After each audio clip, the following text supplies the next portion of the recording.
Hello? I can't talk.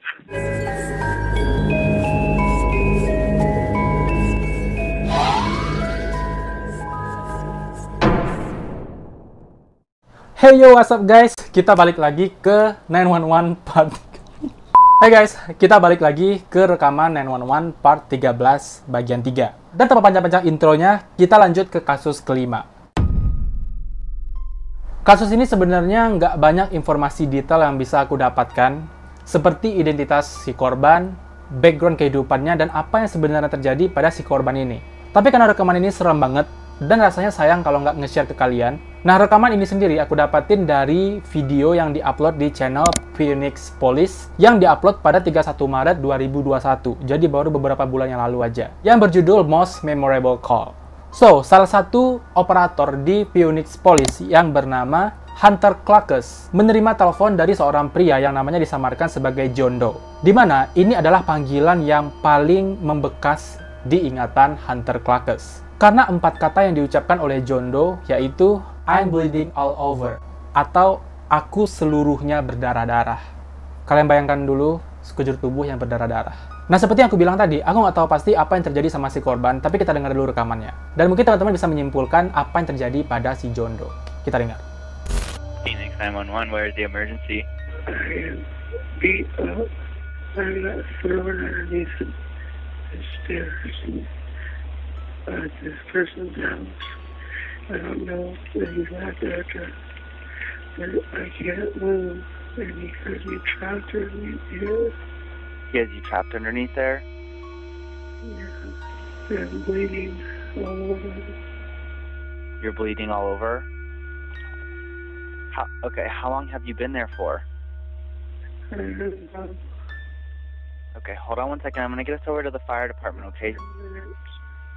I'm sorry? Hello? Hello? I can't talk. Okay. I just can't hide.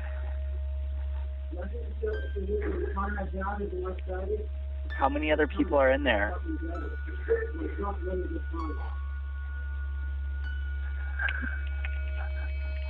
Hello? I can't talk. Okay. Did he have any weapons? He has a couple guns. How long have you been there? For a couple of days. And outside, there's a white BMW and a white Infiniti. I don't have a phone. I don't have a phone. I swear to God, I swear to God, I swear to God, I left upstairs.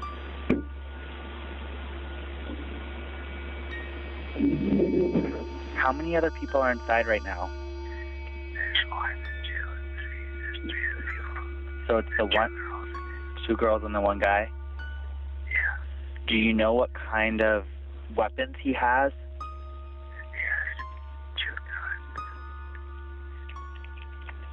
And I hear them knocking on the door. These girls knocking on the door. Okay, okay.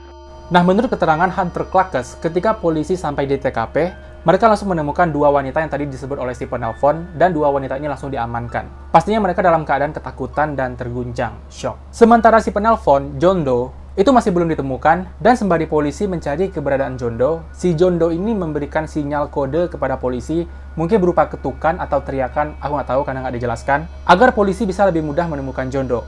Karena John Doe ini ditemukan di dalam sebuah gudang yang pintunya itu ketutup sama kulkas yang sangat besar. Jadi secara kasar mata, pintu ruangan tempat John Doe berada ini nggak bakal bisa ditemukan. Dan seperti yang udah dijelaskan dari rekaman tadi, ketika polisi menemukan John Doe, kondisi tubuhnya itu udah babak belur, bener-bener udah berlumuran darah. Sekujur tubuhnya penuh dengan luka, termasuk kepalanya juga ada bekas hantaman kayak benda keras. Nggak tahu entah itu palu, entah itu tongkat baseball, pokoknya ada luka yang besar di kepalanya. Dan John Doe langsung dilarikan ke rumah sakit untuk dirawat secara medis. Tapi aku benar-benar nggak tahu detail hukuman yang didapatkan oleh si pelaku. Apakah mereka tertangkap? Siapa mereka sebenarnya? Aku benar-benar nggak nemu infonya, guys. Jadi mohon maaf kalau aku nggak bisa ngasih informasi yang detail, tapi aku mau tanya menurut kalian gimana? Kira-kira apa yang terjadi sama John Doe dan dua wanita malang tadi? Komen di bawah. Oke, kita lanjut ke tragedi mengerikan yang terjadi kepada keluarga Roden.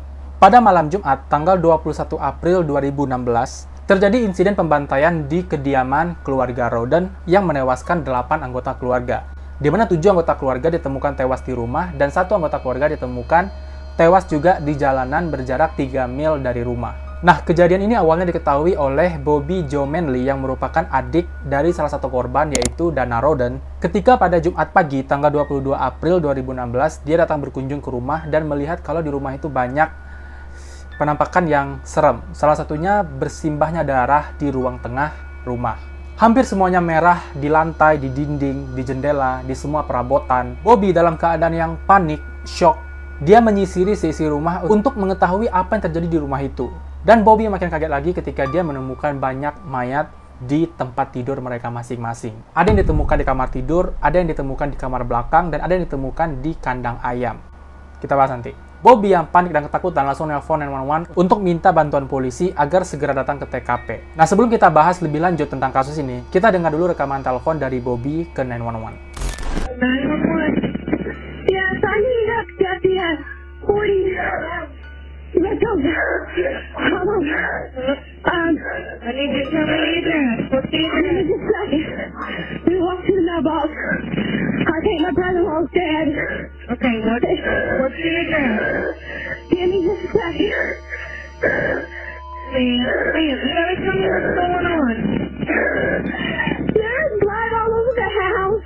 Okay. My brother-in-law's in the bedroom and looks like I beat the hell out of him. Okay. There's blood all over the front room. Ma'am, can you tell me what county that's in? Is it White County? It's White County? Yes, and they got him in the bedroom. Okay. I need you to get out of the house.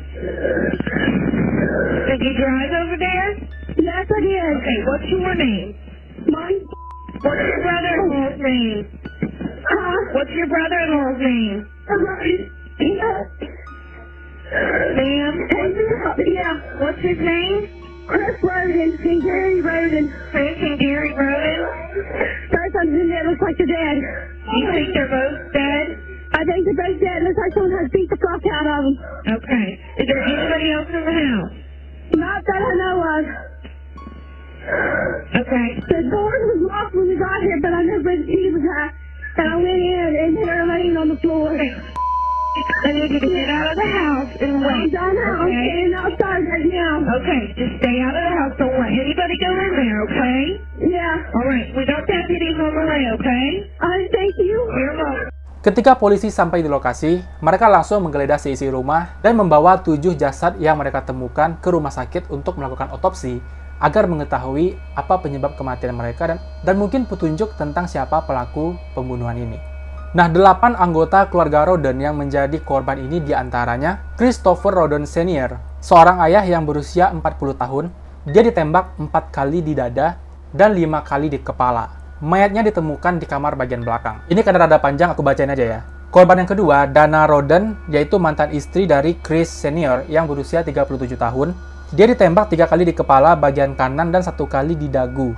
Jadi kondisi kepala Dana itu udah hancur guys, karena dagunya ketembak. Anak sulung dari Chris dan Dana yaitu Clarence Roden atau Frankie yang berusia 20 tahun ditembak 5 kali di kepala dan ditemukan terbaring di atas kasur di kamarnya. Kemudian ada tunangan Frankie yang bernama Hannah Hazel Gilley, usia 20 tahun yang tertembak di bawah mata kirinya. Jadi di sini nih.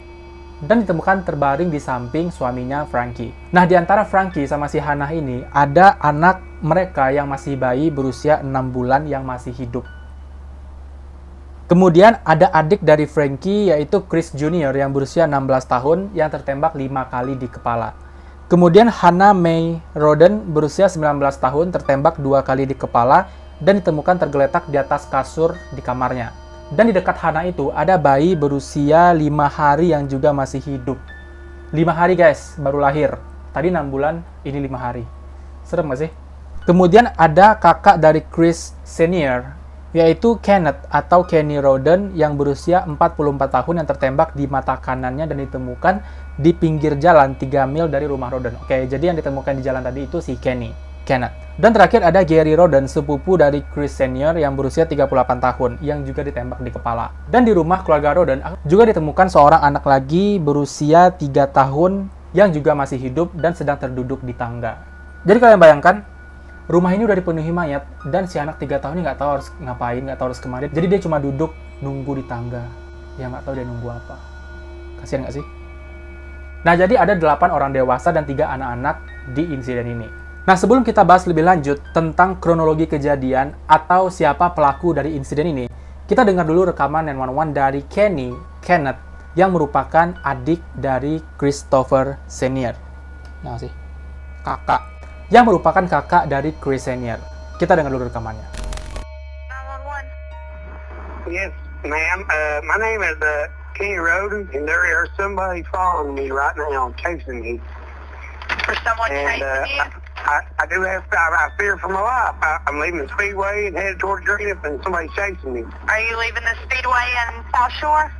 South Shore and headed to Greenup, 23.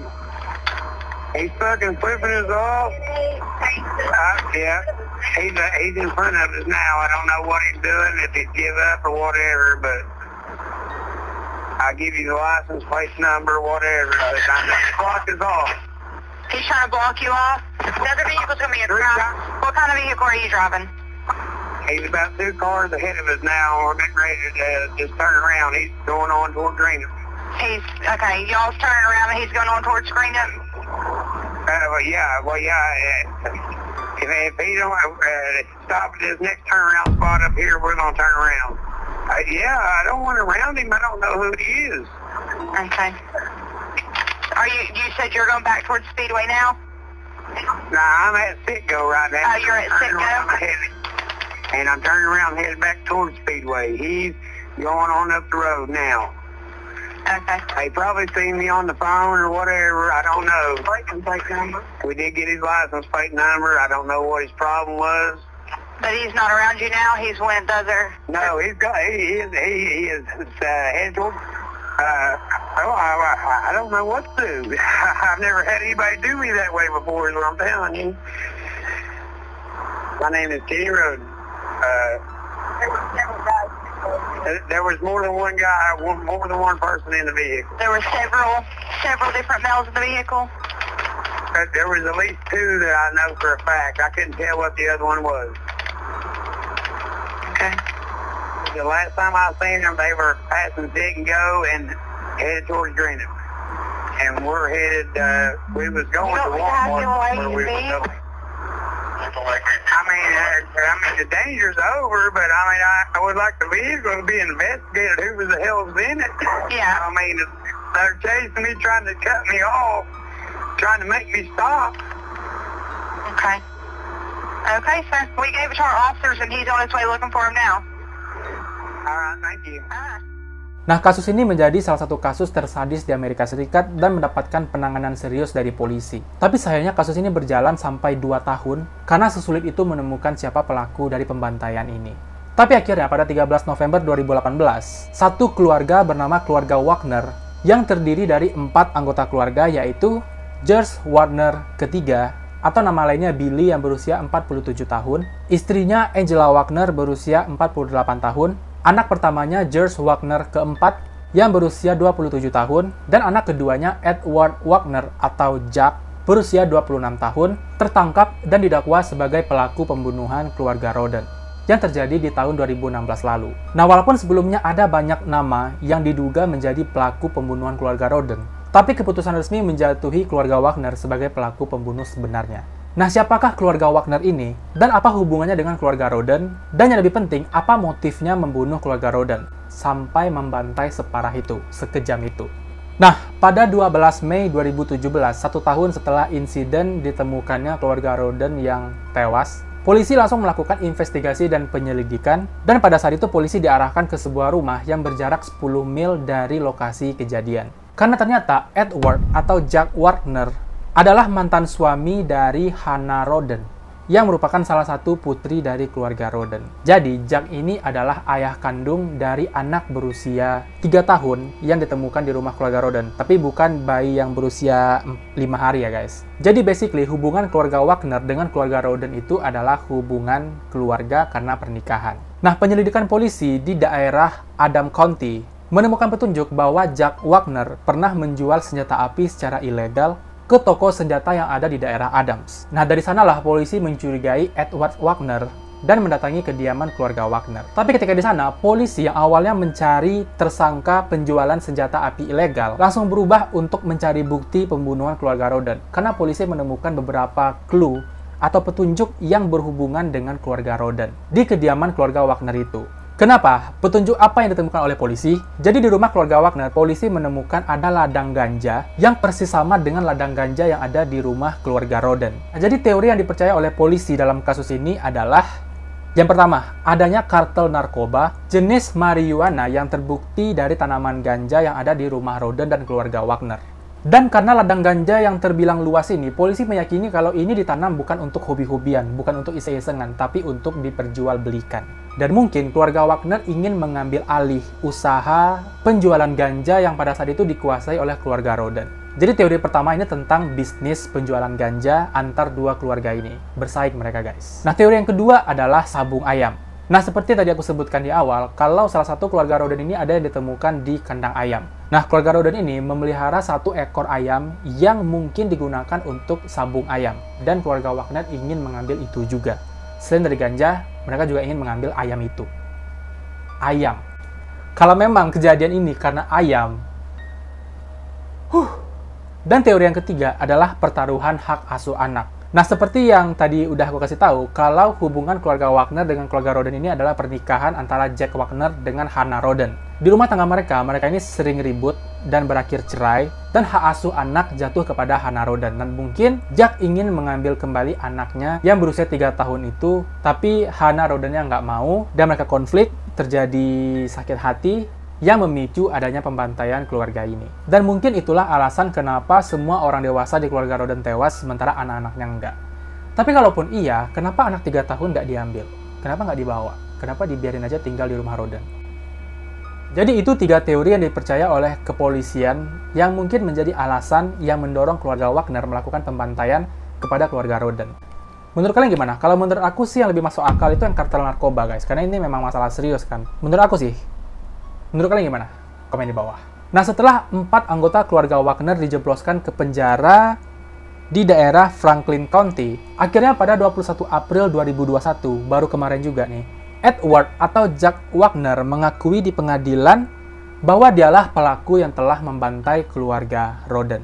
Karena kejahatannya, dia dijatuhi hukuman penjara seumur hidup, dan 3 anggota keluarganya, kakaknya, ayahnya, ibunya, juga dijatuhi hukuman penjara karena memberikan keterangan palsu dan menghalangi penyelidikan polisi. Tapi aku nggak tahu 3 anggota keluarga lain dihukum berapa tahun. Yang pasti, Jack Wagner, otak dari kasus ini, dihukum penjara seumur hidup. Dan itulah kasus pembunuhan, tragedi pembantaian di keluarga Roden, kasus yang cukup panjang penjabarannya, dan aku mau tahu pendapat kalian, komen di bawah. So guys, untuk video ini kita sudahi 2 kasus dulu dan kita lanjut ke part 4 yang di draft aku itu adalah part terakhir di rekaman 911 ke-13 ini. So see you on next video guys. Bye.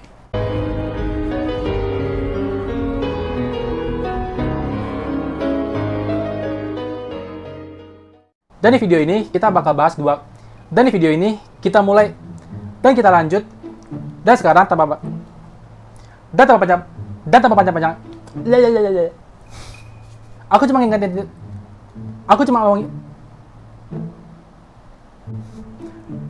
Oke, aku cuma mau ingetin. Ini baru mulai loh. Sepertinya